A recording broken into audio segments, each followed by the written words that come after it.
후서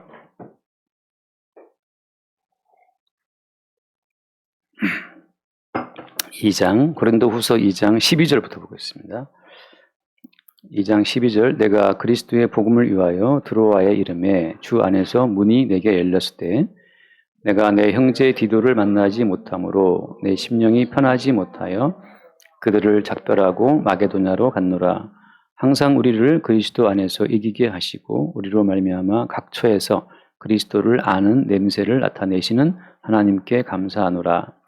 우리는 구원받는 자들에게나 망하는 자들에게나 하나님 앞에서 그리스도의 향기니 이 사람에게는 사망으로부터 사망에 이르는 냄새요 저 사람에게는 생명으로부터 생명에 이르는 냄새라. 누가 이 일을 감당하리요?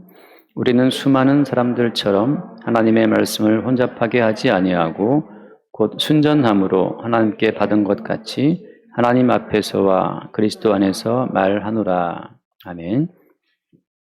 사도가 우리를 그리스도의 향기라고 그렇게 정의를 하고 있습니다. 우리가 흔한 오해 가운데 하나가 하나님 앞에서 우리는 그리스도의 향기라 이렇게 말씀하시면 우리가 향기라는 거예요.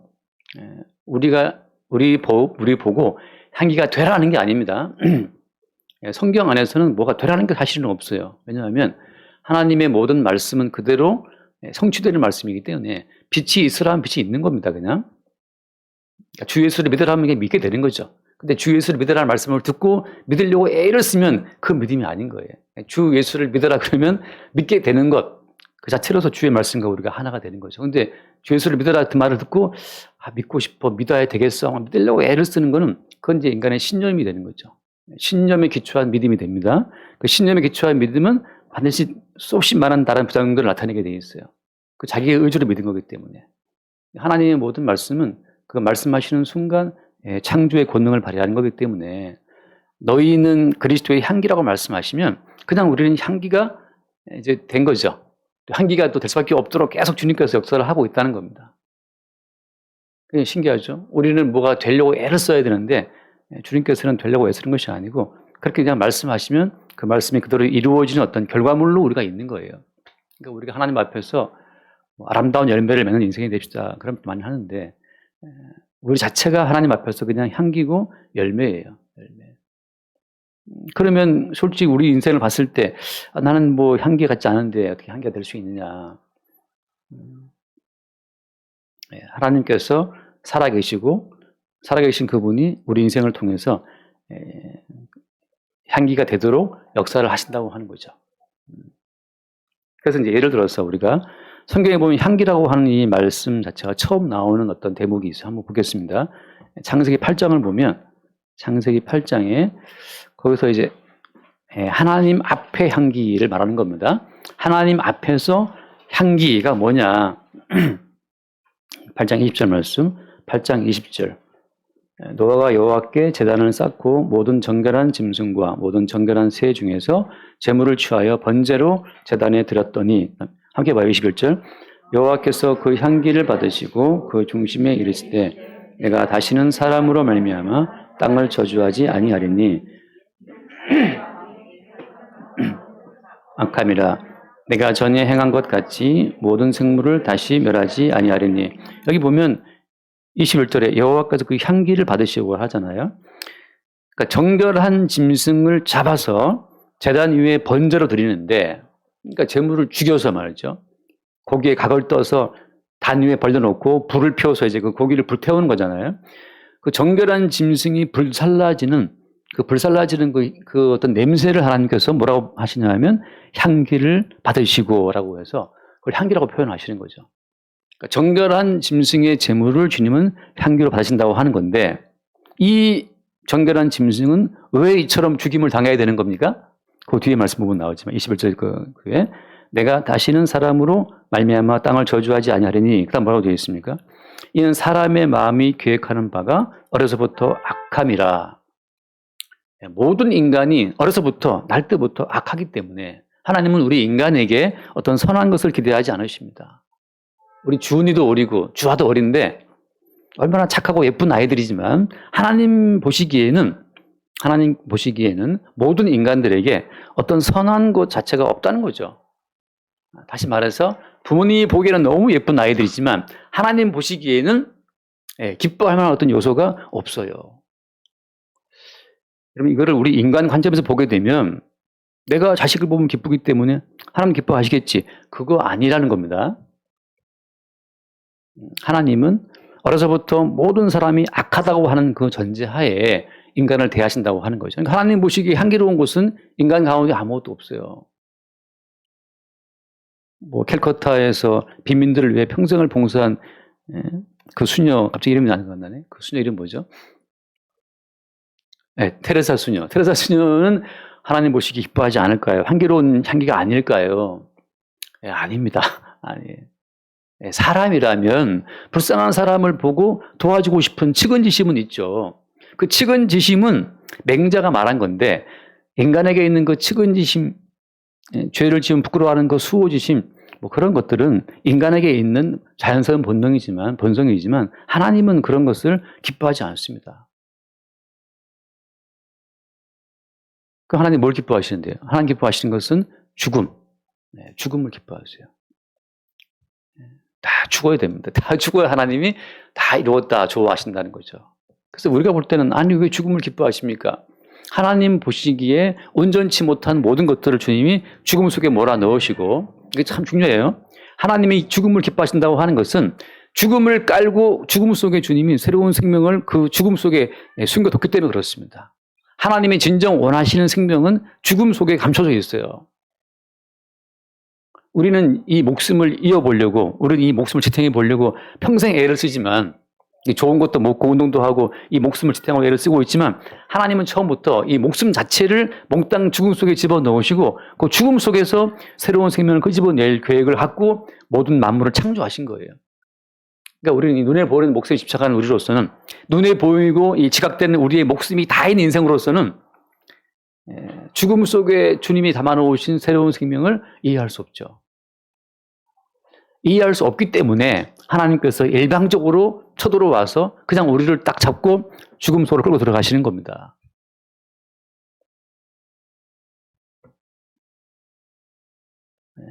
하나님께서 우리를 일방적으로 잡고 어디로 가신다고요? 죽음으로. 그래서 그 죽음에 대한 하나의 예표, 내가 너희들을 취급할 때, 내가 너희들을 대할 때는 이런 관계로 만나는 것만이 향기롭다. 어떤 관계로? 번제로 불태워지는 그 번제 가운데 불살라지는 그 제물과 하나님이 딱 대면했을 때 하나님께서 흡족해 하시는 것처럼 하나님은 우리를 대할 때는 우리를 죽이고 우리를 불사르시는 어떤 희생 제물로 우리를 대할 때 그때 하나님이 기뻐하신다고 하는 거예요. 그래서 하나님 보시기에 인간이 향기로울 때는 인간이 죽을 때, 내 뜻이 죽고 내 계획이 죽고 내 욕망이 죽을 때, 하나님의 뜻이 그냥 우리에게 장렬할 때 그때 하나님이 기뻐하신다고 하는 거죠. 그러니까 여러분 우리의 의지로 주를 기쁘시게 한다? 그것은 율법적인 종교에서 흔히 하는 말인데 모든 종교는 인간의 정성을 전제로 해서 신이 거기에 감동받잖아요. 그게 모든 종교예요. 비나이다 정한 수를 떠놓고 그게 뭐 정한 물인지 박테리아가 끓는 물인지 그거 모르지 아무튼 정한 수라 그러는데 그 본인 생각이고 그 물 한 바가지 떠놓고 그냥 빌면 말하죠. 이렇게 지성이면 감천이다. 이렇게 정성을 바치는데 설마 하나님이 감동 안 하실까? 감동 안 하십니다. 그 지성을 바치고도 비참하게 죽음 가운데 들어간 사람이 얼마나 많으며 조선시대 때 그 사람들이 얼마나 많이 지성을 바쳤는데 조선시대 우리나라 인구의 뭐 70%인가 다 노비였잖아요. 조선시대는 양반들의 나라고 사대부의 나라입니다. 남자들의 나라고. 전 인구의 60% 이상인가가 다 노비였다 그러는데 우리도 지금 교회 가운데 한 70%나 노비 출신들이 지금 와서 이렇게 영감마님, 뭐 대감마님 하고 이렇게 예배드리면 그 꼬라지예요. 그런 나라에 웬일인지 자유민주주의가 전체가 놀라운 기적이에요. 그런데 그렇게 정성을 바친다고 해서 나라가 발전합니까? 자식을 향한 부모의 그 정성이라고 하는 것은 전 세계 온 인류의 공통적인 심성이지만 아프리카의 그 빈국에서 그 껌둥이 아기를 끌어안고 울고 있는 그 말라비틀은 젖을 먹이는 그 엄마의 마음속에는 그런 지성, 그런 정성이 없겠습니까?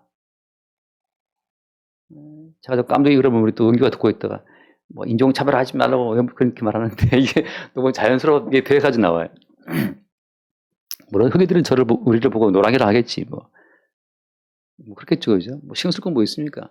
미국도 안 가는데 한국에 살고 있는 모든 인간이 정성을 바쳐서 자식을 사랑하는 마음은 보이겠지만 지금도 온 인류 가운데 자식에게 먹일 한 끼 양식이 없어가지고 그 굶어 죽어가는 아이를 바라보는 그 인구가 많다고 다 이렇게 유엔의 보고서에 올라오고 있잖아요. 지금도 해마다 그 기근으로 죽어가는 아이들이 전 세계 인구의 몇 억씩 지금 계속 보고가 올라오고 있어요.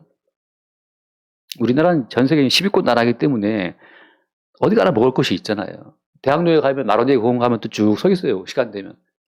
거기 서서 타 먹으면 됩니다. 그러나 그렇지 못한 나라들이 지구상에 수십억이에요. 우리나라 기준 봤을 때 다 아무 이상 없지만 지금 또 계속 올라오는 해외 보고서를 보세요. 굶어 죽어가는 인구가 수두룩한데 그 자식이 굶어 죽은 걸 보고 있는 그 애미의 그 마음, 뜨거운 마음이 어디인들 없겠냔 말이죠. 지성으로 하나님을 바꾼다? 그건 그냥 인간 마음이죠. 답답하니까, 괴로우니까 그렇게라도 해보는 거예요. 거기에 종교란 이름을 빙자해서 또 사람들의 정성을 끌어모아다가 사람들을 등치는 거죠. 잠깐 위로를 주는 거죠. 언발의 오줌 누기라고. 모든 종교는 언발의 오줌 누기입니다. 잠깐 그렇게 해서 그 괴로운 마음을 달래보는 거죠. 하나님께서 인간을 대할 때, 하나님이 인간을 대할 때 하나님이 원하시는 인간의 모습은 어떤 모습이다?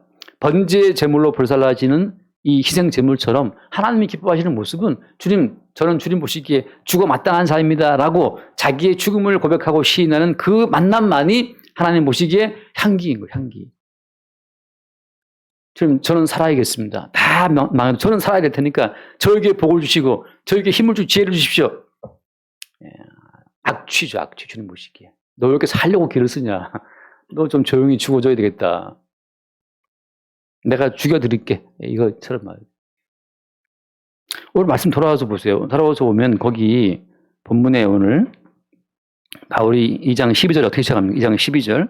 2장 12절에 보면 내가 그리스도의 복음을 위하여 드로아의 이름에 주 안에서 문이 내게 열렸다. 우리 이 배경 알고 있지 않습니까? 드로아는 우리 트로이 알죠? 트로이 전쟁. 그 유명한 트로이 전쟁이 있었던 거 항구를 말하는 건데 이쪽 소아시아잖아요. 터키 쪽이죠. 그 터키 이 서부 해안 쪽인데 그 트로이, 그 드로아에서 하나님의 영이 바울에게 어떤 사인을 줬죠. 원래 사도 바울은 어디 가기를 원했습니까? 어느 쪽으로? 원래 사도 바울은 지금의 터키 북부 쪽이죠. 비두니아라고 하는 곳으로 가고 싶어 했어요. 그 소아시아, 그 아시아 쪽에서 복음을 증거하기 위해서 그렇게 바울이 애를 썼는데 계속 예수로서의 영이 막습니다. 다시 말해서 사도 바울이라 할지라도 그의 생각은 죽어야 되는 거예요. 그의 계획은 죽어야 되고 그의 모든 구상은 망가져야 되는 겁니다. 망가지고 네가 왜 네 계획과 네 구상을 갖고 있어. 너는 지금의 터키 북부 비두니아 가고 싶어 하지만 나는 너를 찝어서 어디로 가고 데려가신 거예요? 배를 타고 발칸반도 북쪽 마게도니아 쪽으로 바울을 인도한 거죠.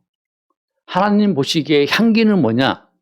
매일매일 내 계획이 깨지는 어떤 사건을 만날 때 그때 주님 내 계획은 A 코스였는데 주님께서 오늘 이 모든 길을 막으시고 이 길을 준비하셨네요 라고 하는 그 모든 길이 그 길을 수용할 때 그게 하나님 보시기에 향기가 되는 겁니다. 저라고 이렇게 지하에 있고 싶었겠어요. 근데 주님께서 괜히 1층에 있는 사람을 갖다가 여기 지하에 오게 했는데 여기에서 이제 나는 꼭 지상으로 가야지. 주야, 제발 우리 교회는 지상으로 가게 해주십시오. 이게 악취라고 하는 거죠. 뭐가 향기입니까? 주님께서 지하로 가게 하시면 지하에 가게 하신 그 뜻이 합당한 줄로 압니다라고 받아들일 때 그게 향기인데 물론 지하 악취는 있지만 하나님 보시기에는 향기가 되는 겁니다. 이상하게 지하는 거죠. 어떻게 해도 지하 냄새가 나요. 저도 무수히 많은 지하를 가봤지만 피할 수 없죠. 드로아에서 사도 바울은 터키 북쪽으로 그렇게 가고 싶어 했으나 주님께서 그 길을 막으시고 난데없이 배를 타고 발칸반도 북쪽, 지금 유럽 쪽이죠. 그리스 북쪽으로 와서 거기에서 빌립보에서 데살로니가에서 고린도에서 아테네에서 그렇게 복음을 전하게 했다는 말이죠. 그 모든 과정 속에서 이제 사도 바울의 모든 구상과 계획은 매일매일 부정당하는 겁니다. 우리의 계획과 우리의 꿈이 매일 부정당할 때 그렇게 우리의 꿈과 계획을 죽이는 하나님의 작업이 무엇이다? 그것이 하나님 앞에 그리스도의 향기라고 해요. 향기. 아까 제가 처음 드린 말씀처럼 성도는 향기가 되려고 애쓸 필요가 없어요. 왜? 하나님께서 알아서 우리의 길을 이리 막고 저리 막아서 기어이 우리를 죽은 자로 번제 제물처럼 죽임을 당하는 인생으로 우리를 끌고 가시는 거기 때문에 그렇게 가난하고 싶은데 주님이 돈을 벌게 하신단 말이죠. 그럼 뭐 할 수 없이 부자가 되는 거예요. 제발 좀 그런 향기가 있기를 우리 교회에. 다들 뭐 시원찮아가지고 그죠? 시원찮은데 정말 나는 너무너무 가난하고 싶은데 정말 아까 그 수녀 캘커타 수녀 뭐였죠? 마더 테레사처럼 가난하게 되고 싶은데 주님께서 그냥 돈을 10억씩 20억씩 150억 해주셔서 너는 부자가 돼야 돼. 그렇게 좀 우리의 자아가 죽는 그런 것도 좀 있으면 참 좋겠다 싶어요. 좋겠다는 이 마음을 또 지금 죽이시는 거죠. 너 왜 헛꿈 꾸고 있냐. 그걸 또 교만히 빙자해가지고서. 그렇습니다. 그래서 주님께서는 우리를 향기라고 말씀하실 때 네가 뭘 되려고 애쓸 필요 없이 내가 너의 인생을 그렇게 매일 하루하루 매일 죽여서 내가 너를 번제가 되게 하겠다. 그게 주님께서 보시기에 또 향기가 되는 겁니다. 다시 말해서 주께서 원하시는 향기는 주님이 생산을 하신다고 하는 것. 이게 축복이에요. 어젯밤에 또 어떤 형제 이름도 모르죠. 일단 그 유튜브에 댓글 다시는 형제가 밤늦게 막 질문을 3개를 남겼어요. 눈도 피곤하고 졸리고 힘들어서 그냥 넘어갔는데 그 질문 가운데 하나가 뭐냐면 목사님 어떻게 그렇게 담대하게 복음을 전하십니까? 근데 솔직한 마음은 담대한 게 아니에요. 그냥 저는 자연스러운 거거든요. 여러분 보시면 제가 굉장히 막 용기 있게 복음을 전하는 것 같은가요? 그 소리는 이렇게 그냥 하는 거예요. 하지만 제가 용기를 내서 내가 이 대한민국 교회를 내가 바꿔야지 이렇게 어떤 그 뜨거운 마음으로 별기를 품고 하는 그 어떤 의지를 동원한 일이 아니라는 거죠. 제가 말씀을 전하는 건. 그래서 어떻게 제가 굉장히 저한테 수롭지가 않아요, 이게. 내가 이 복음을 전해야지. 한국 교회에 내가 비판하고 썰어버려야지. 이렇게 의지 같은 게 저는 없어요. 그냥 하다 보니까. 오늘 또 와서 아침 앉았는데 오늘 뭔 얘기를 해야 되나. 물론 뭐가 많이 적혀 있어요. 있으나 제가 솔직히 제 의지로 여러분을 바꿀 그런 여러분의 의지와 제가 싸울 그런 마음도 없고 그런 카리스마도 물론 없고 저 굉장히 카리스마 없게 생겼잖아요. 만나면 되게 다 제가 져요. 여러분한테 다 세신 분들이에요. 은규랑 저랑 싸워도 제가 밀리는데 그다음 주님이 하게 하시니까 하는 거죠. 하게 하시니까. 그래서 어떤 억지도 아니고 의지도 아니고 제 의지를 동원해서 막 불태울 그게 아니에요. 그래서 저는 그 형제의 그 질문이 약간 너무 낯설었어요. 어떻게 이렇게 담대하게 복음을 전하시는데 저는 담대하게 할 그런 마음이 알고 있죠, 그죠? 별로 그런 마음 없는 거. 그냥 하는 거죠. 그래서 그게 좀 약간 의아했어요. 그렇게 비치나? 페이스북에 어떤 분이 제가 항상 설교를 하고 그 다음 주에 이렇게 설교 요약해서 이제 올리고 그러는데 그 어떤 시인을 하시는 시인 겸 목사님이신 그분이 제 글을 읽고 어떻게 바늘 하나 들어갈 빈틈이 없이 복음으로만 이 모든 이야기를 썼는지 막 되게 그분이 저한테 작가냐고 물어보더라고. 작가냐고 댓글로. 작가일 리가 없죠. 바빠서 작가 글 쓸 겨를도 없고 제가 엄청 게으르기 때문에. 근데 그런 표현을 보면 또 제가 막 그 빈틈없이 글을 쓰려고 막 신경 써서 글을 쓴 게 아니거든요. 하다 보니까 주님이 저를 죽이시는 과정에서 향기를 드러냈다면 그걸로 감사한 거죠. 그래서 모든 글은 그냥 올려놓고 잊어버립니다. 그 형도 지금 블로그를 보고 왔는데 제가 블로그를 안 보거든요. 한번 올리고 끝이에요. 관리 같은 거 그런 게 없죠. 자, 다시 한 번 말씀, 또 얘기 많이 길어서 잠깐 말씀. 출애굽기 말씀, 출애굽기 29장. 출애굽기 29장을 말씀. 제가 지금 이 향기의 패턴을 말씀드리려 합니다. 맥락을. 출애굽기 29장. 자, 38절부터 38절. 좀 기니까. 29장 38절. 내가 내 제단 위에 드릴 것은 이러하니라. 매일 1년 된 어린 양 2마리. 이게 이름하여 이제 상번제. 매일 날마다 1년 된 어린 양 2마리를 바치는 겁니다. 39절. 한 어린 양은 아침에 드리고 한 어린 양은 저녁 때에 드릴지며 한 어린 양의 고운 밀가루 10분의 1 에바와 찌은 기름 4분의 1 흰을 더하고 또 전제로 포도주 4분의 1 흰을 더할지며.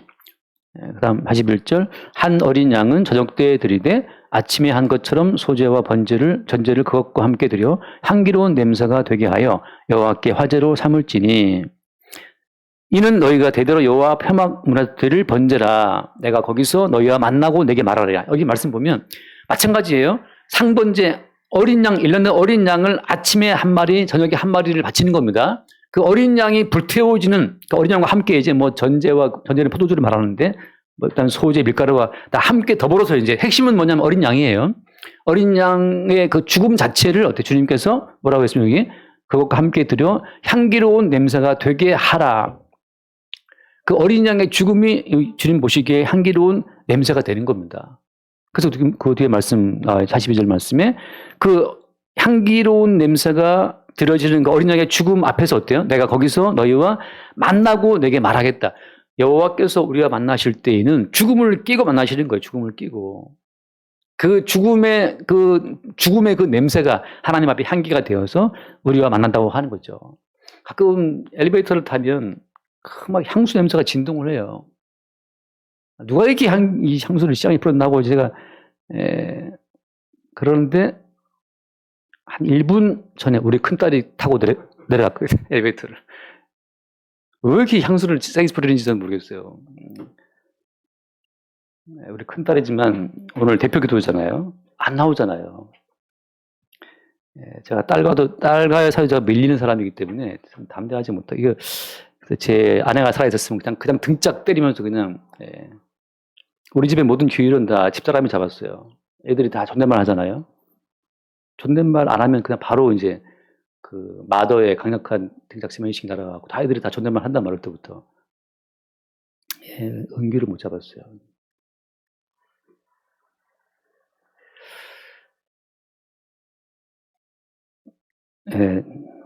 뭐냐 이 잠깐. 향기. 그 향수를 뿌리고 만날 때 남자를 좋아할 수 있죠. 향수가 만나면 향수가 좋으니까 향수가 좋을 수도 있잖아요. 저도 이렇게 지나갈 때 향수 나면 좋다 하고 이제 참 그 지나간 여자분은 감사할 때가 있어요. 너무 좋다. 향수를 좋은 걸 뿌렸다고 이제 좋아할 때 있어요. 이제 참 봉사하는 거죠. 그분 다니면서 사방에.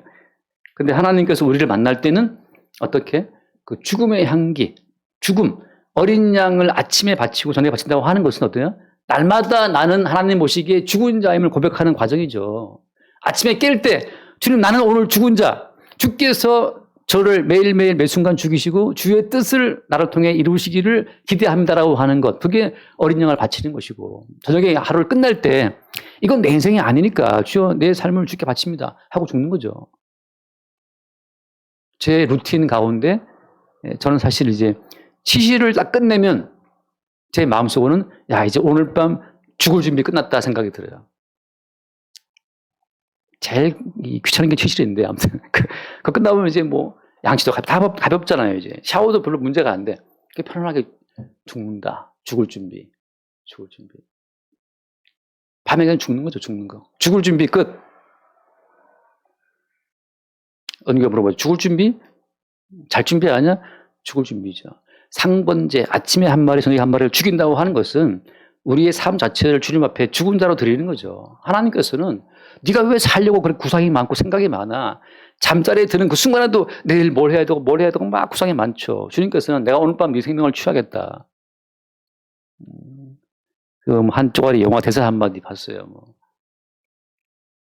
We all could die tomorrow. 우리 모두로 내일 죽을지도 몰라. 그게 영화 대사인데 영화 내용 가운데 이제 막 그냥 엄마랑 아들이 자꾸 미래 때문에 걱정하고 근심하고 그러니까 그 아들이 한 말이에요. 엄마, 우리 내일 모두 죽을지도 몰라. 근데 뭐 그렇게 생각이 많아.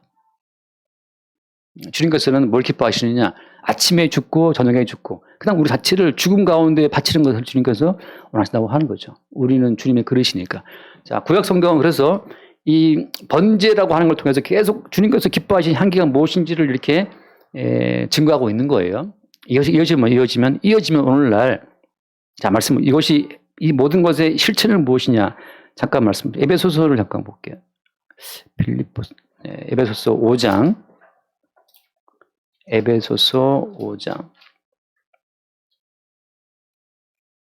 1절 읽어보겠습니다. 에베소서 5장 1절 2절. 그러므로 사랑을 받는 자녀 같이 너희는 하나님을 본받는 자가 되고, 2절 함께 봐요. 5장 2절이 떴나요? 아직 안 떴나요? 너희는 그리스도께서 너희를 사랑하신 것 같이 너희도 사랑 가운데서 행하라. 그는 우리를 위하여 자신을 버리사 향기로운 제물과 희생 제물로 하나님께 드리셨느니라. 정결한 제물의 그 모든 번제, 아침에 하나 저녁에 하나 그 상번제, 모든 희생 제물이라고 하는 것은 그리스도 예수의 십자가의 사건으로 완결되는 거예요. 예수님이 자기 자신을 향기로운 제물과 희생 제물 하나님께 바쳤다고 하는 이 말씀처럼 모든 희생 제물의 번제는 십자가에 자기를 바치신 예수 그리스도의 십자가의 제사로 다 이어지는 겁니다. 자, 성경을 대할 때 그래서 십자가에 죽임당하신 예수 그리스도의 죽음으로 모든 희생 제사가 다 완결됐다는 사실을 우리가 볼 수 있는 게 중요해요. 자, 따라서 이제 십자가에 죽임당하신 예수 그리스도의 그 희생 제사의 사건으로 주께서 우리를 끌고 들어가시는 겁니다. 구약에는 어린 양이 죽는 죽음처럼 우리도 하나님 보시기에 죽은 자라는 사실을 고백하는 과정이라면, 신약에서는 십자가에 죽임당하신 그 예수 그리스도와 함께 우리 모두가 죽은 자라고 하는 그 사건으로 주께서 우리를 끌고 가시는 거예요. 우리는 살아보겠다고, 우리의 계획과 뜻대로 살아보겠다고 애를 쓰고 있지만 하나님은 항상 우리를 딱 찝어서 우리를 찝어서 십자가에 죽임당하신 예수의 십자가의 사건으로 합류를 시키는 겁니다. 자, 십자가에 죽임당하신 예수님의 십자가의 사건으로 합류가 안 되는 사람들은 다 버려지는 자들이에요. 왜? 제가 처음 드린 말씀처럼 하나님은 어디에다 생명을 숨겨두었다? 죽음 속에 생명을 담아두었어요. 어쨌든 우리의 이 육신은 진시 왕도 갖고, 이건희 씨도 갖고, 스티브 잡스도 갖고 다 가. 지금 어디 있습니까? 친구들이 썩어 있든지 한 줌에 제가 되어서 낙골당에 들어가 앉아 있겠죠. 죽음이라고 하는 것은 하나님이 정한 법칙이기 때문에 아무도 피할 수 없는데 왜 그렇게 살려고 애를 쓰냐 말이죠. 살아야 되는 것이 진리입니까? 지금 생각해 보세요. 신문을 펼쳐보면 모든 논쟁이 다 살아야겠다고 하는 그 생존 본능에 근거한 싸움이잖아요. 살아보겠다. 내가 저놈 걸 뺏어오든지 내가 저놈을 죽여야 내가 사는 거 아닙니까? 정당 간의 싸움도 지금 얼마나 지금 참 그렇죠. 저놈을 죽여야 내가 산다고 하는. 그렇지만 저놈을 죽인 나는 살까요, 영원히? 그렇지 못하죠. 주께서 우리를 끌고 가시는 것은 이 향기로운 제물로 인도에 간다고 하는 거. 한 대 말씀 더 봅시다. 빌립보 4장 말씀 뒤에 빌립보서 4장 18절 말씀 봅시다. 빌립보 4장 18절 19절. 내게는 모든 것이 있고 또 풍부한지라 에바브로디도 편에 너희가 준 것을 받음으로 내가 풍족하니 이는 받으실 만한 향기로운 제물이요 하나님을 기쁘시게 한 것이라. 여기 말씀 보면 지금 에바브로디도 편에 지금 사도 바울을 선교 활동을 돕기 위한 그 선교 헌금이 전달이 됐어요. 근데 사도 바울이 드문드문 고백하지만 사도 바울의 선교비를 후원했던 그 사람들이 그 생활이 풍족한 사람들이 아니고 어려운 중에도 막 힘써서 그 선교헌금을 냈단 말이죠. 그래서 이제 그 바울이 그걸 말하고 있는 겁니다. 그래서 너희들이 보내준 그 모든 것이 내게 풍족한데 이것이 받으실 만한 향기로운 제물이다. 이런 표현을 씁니다. 뭐냐면 하나님께서 우리를 죽이실 때, 아무튼 우리를 죽이셔야 하나님께서는 향기로운 제물을 받으시는 거예요, 우리를. 근데 하나님이 우리를 죽이실 때에 죽이는 방편 가운데 가장 큰 게 뭐냐 하면 돈이에요, 돈. 우리에게는 돈을 주님이 걷어가시는 순간 우리는 죽음을 직감합니다. 지금은 다 돈이 제 생명이기 때문에 돈이 없을 때 우리는 큰일 났다. 죽었다. 어떤 위기감이 몰려오는데 하나님께서는 그 돈을 걷어가심으로 말미암아서 우리의 죽음을 계속 선언하시고 선포하시는 거죠. 다시 말해서 우리가 이 돈을 갖고 뭘 하려고 애쓸 것도 없어요. 주님께서 때가 되면 자연히 우리에게 있는 그 돈을 걷어가심으로 말미암아서 우리가 죽음 속에 있다는 사실을 주님이 알게 하시는 겁니다. 자, 하나만 더 사건 말씀드리고 잠깐 제가 딴 얘기를 많이 한 것 같아요. 사무엘상 4장 하니까 사무엘상 4장을 보면 생존을 위해서 살아보겠다고 애쓰는 사람들이 어떤 일을 벌이냐를 보여주고 있는데 그 일이 마침내 주님 보시기에 악취라는 사실을 우리가 또 볼 수 있습니다. 사무엘상 4장 맞죠? 4장 2절 말씀. 4장 2절. 이스라엘은 나가서 블레셋 사람들과 싸우려고 에베네셀의 곁에 진치고 블레셋 사람들은 아벡에서 진쳤더니, 지금 블레셋 군대가 쳐들어온 겁니다. 지금 이스라엘을. 그래서 이스라엘 사람들이 블레셋과 지금 전쟁이 붙은 거예요. 2절. 블레셋 사람들이 이스라엘에 대하여 전열을 벌이니라. 그 둘이 싸우다가 이스라엘이 블레셋 사람들 앞에서 패하여 그들에게 전쟁에서 죽임을 당한 군사가 4,000명가량이라. 이게 첫 번째 전투에서 이스라엘이 대패를 했어요. 4,000명이 죽었어요. 굉장한 패전이죠. 3절. 백성이 신령으로 돌아오매 이스라엘 장로들이 이르되 여호와께서 어찌하여 우리에게 오늘 블레셋 사람들 앞에 패하게 하셨는가. 자, 여호와께서 패하게 하신 것을 이들이 인정해 안 해요? 인정을 하죠. 이까지는 맞아요. 우리가 3,000명 죽었는데 4,000명 죽었죠. 4천만 원을 까먹었다. 4천만 원을 날렸어. 여호와께서 어찌하여 우리 아까운 계좌에 4천만 원을 날리게 했는가? 우리가 말할 수 있죠. 여기까지는 인정이 되는데 그 다음 말씀이 문제가 되는 거예요. 여호와의 언약궤를 실로에서 우리에게로 가져다가 우리 중에 있게 하여 그것으로 우리 원수들의 손에서 구원하게 하자 하니, 자, 이때 자기들이 패하게 하신 죽음을 주신 그 주님이, 죽음을 주신 분이 주님이라는 사실을 인정한다면 그 죽음을 수용을 해야 되는데 이들이 살기 위해서 언약궤를 가져올 생각을 합니다. 4절 말씀. 이 백성이 실로에 사람을 보내어 그룹 사이에 계신 만군의 여호와의 언약궤를 거기서 가져왔고 엘리의 두 아들 홈니와 비나스는 하나님의 언약궤와 함께 거기에 있었더라. 5절. 여호와의 언약궤가 진영에 들어올 때 온 이스라엘이 큰 소리로 외치며 땅이 울린지라. 예, 언약궤가 이제 이스라엘 그 군대 진지가 들어오니까 이제 이스라엘 병사들은 이제 살았다, 우리는 이긴다 말이죠. 여호와의 언약궤와 함께 하시니까. 가나안 땅을 정복할 때 가나안 부족들 여리고 성을 무너뜨린 언약궤잖아요. 그죠? 언약궤가 왔으니까 이제 우리는 이겼다라고 막 그들이 막 환장했어. 막 외치고 난리 났어요. 이게 뭐냐, 오늘날 교회에서 여러분 가난하십니까? 어디 아프십니까? 살 안 되십니까? 우리 주의 이름 삼창하고 부릅시다. 쥐야 하면 막 북치고 막 드럼 치고 CD 쫙 해가지고서 온 교인들이 막 쥐야 삼창을 한단 말이죠. 주의 이름을 부르는 자는 구원 얻으리라. 주의 이름 부르니까 이제 승리가 올 줄 알고 말이죠. 그 난리법석을 떠는 그 교회의 모습이나 오늘 이스라엘 백성들이 언약궤가 들어오니까 이제 승리가 우리 것이라고 막 환장하는 거나 같은 모습이에요.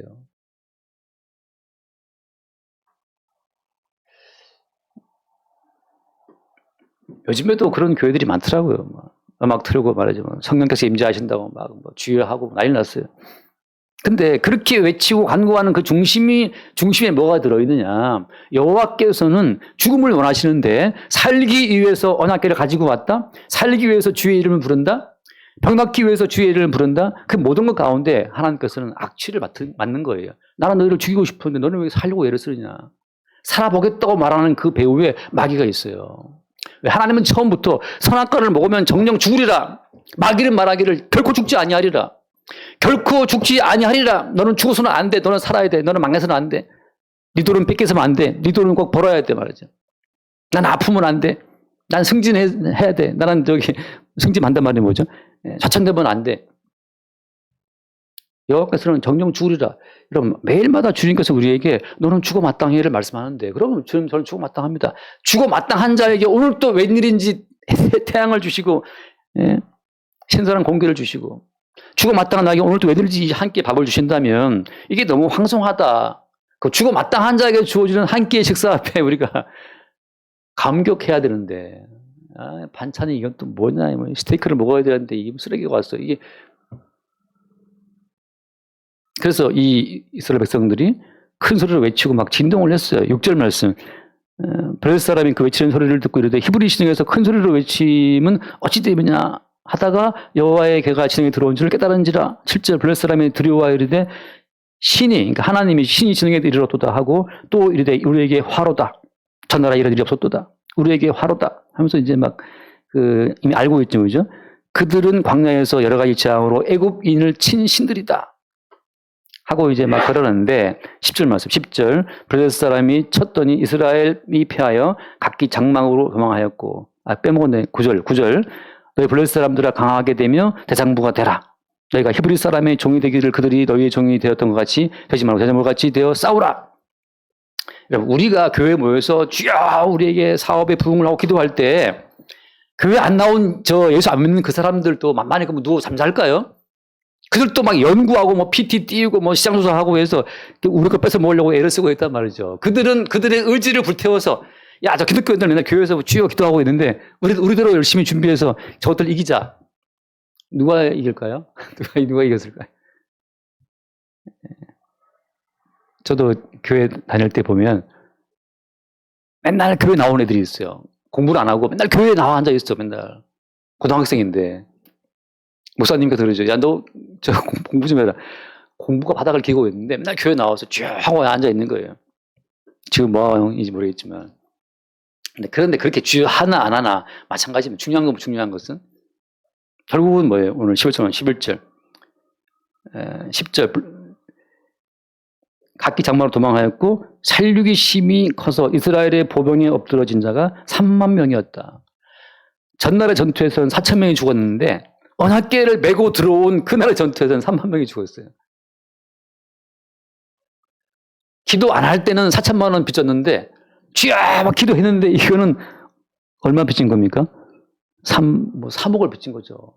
이거 회생 불가예요. 하나님께서 너희들이 죽었다고 하는 그 죽음을 확인을 시키시는 거예요.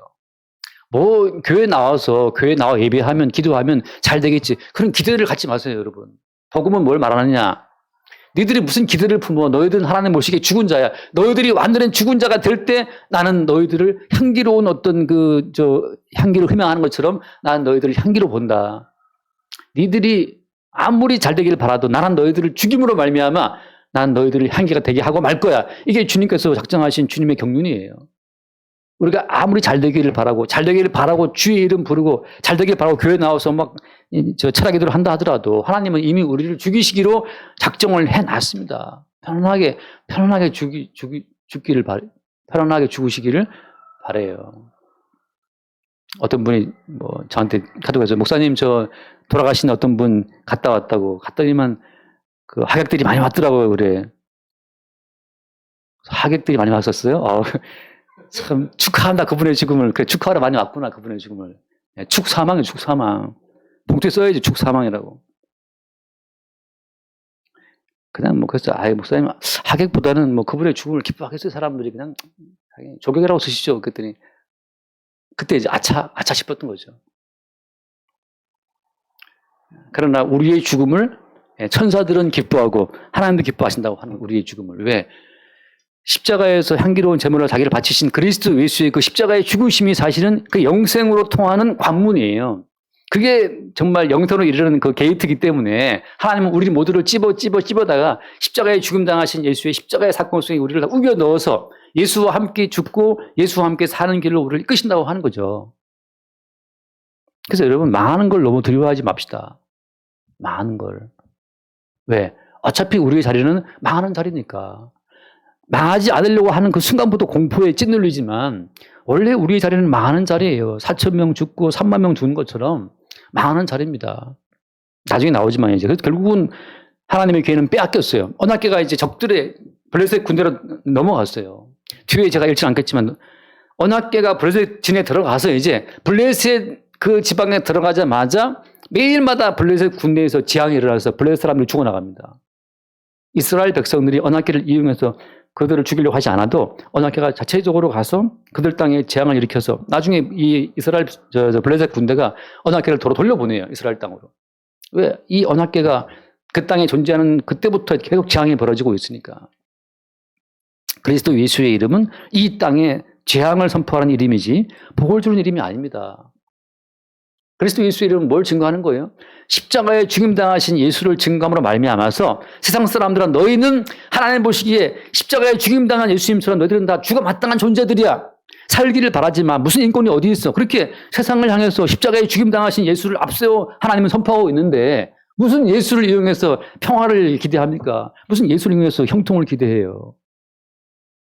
하나님은 십자가에 죽임당하신 예수를 앞세워서 세상 사람들은 너희 모두는 이렇게 비참하게 뻘과 벗기운 채 죽임을 당해 마땅해 이걸 선언하고 있는데 우리는 오히려 그 예수를 이용해서 좀 부자가 되려고 예수를 부르고 있으니 그게 우상이죠. 자기의 생존을 위해서 예수의 이름을 부르면 그 예수가 우상인 겁니다. 그게 다른 예수예요. 사도 바울 예수님이 오죽하면 평생 여호와를 믿어온 그 이스라엘 백성들을 향해서 너희들의 아버지는 마귀라고 했겠어요. 마귀라고. 오늘날 교회 나와서 주여 좀 살려주십시오 외치는 그들을 향해 주님께서는 는 지금 마귀인 예수에게 기도하고 있다. 자, 끝으로 이 말을 들으면 또 여러분 너무 실망할 수 있잖아요. 아유, 너무 말이 심하시다. 여러분 이제 거꾸로 생각을 해보세요. 거꾸로. 어떻게 거꾸로 생각하느냐. 십자가에 못 박혀 죽임당하신 그 예수 그리스도의 자리, 그 십자가의 자리에서 다시 우리의 모든 삶을 새롭게 봐야죠. 어떻게? 하나님 보시기에 상번제 어린 양처럼 나는 오늘 아침에 죽임을 당해 죽어도 마땅하다고 하는 그 죽어 마땅한 자리에서 우리를 볼 수 있는 그게 새로운 관점이에요.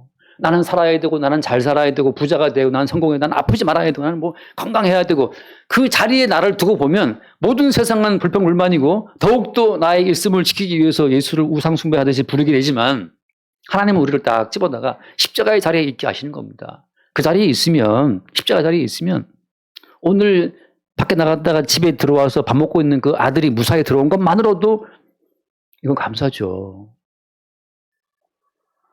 그렇잖아요. 뭐 세월호 애들은 뭐 죽으려고 갔습니까? 아니잖아요. 이 땅 전체는 지금 다 죽음의 땅이에요. 그 누구도 죽음을 피해요. 제가 늘 하는 말처럼 이 지구라고 하는 것은 거대한 감옥이고 거대한 무덤이에요. 거대한 무덤. 공동묘지 알죠? 공동묘지. 마을 공동묘지처럼 이 지구는 그냥 무덤입니다. 저 이상한 우영우를 보는데 우영우를 보고 있는데 갑자기 이제 그 마지막에 우영우가 뭐 뿌듯함하고 이렇게 팍 보면서 끝났어요. 그래서 야 빨리 다음에 보자. 근데 애들이 아빠 이게 끝이에요. 이게 끝이야? 이게 끝이야? 다음에 없어? 그 끝이라는 거지. 제가 딱 들은 생각이 그 뿌듯함하고 밝게 환하게 웃는 그 우영우를 보는 순간 영정사진이에요.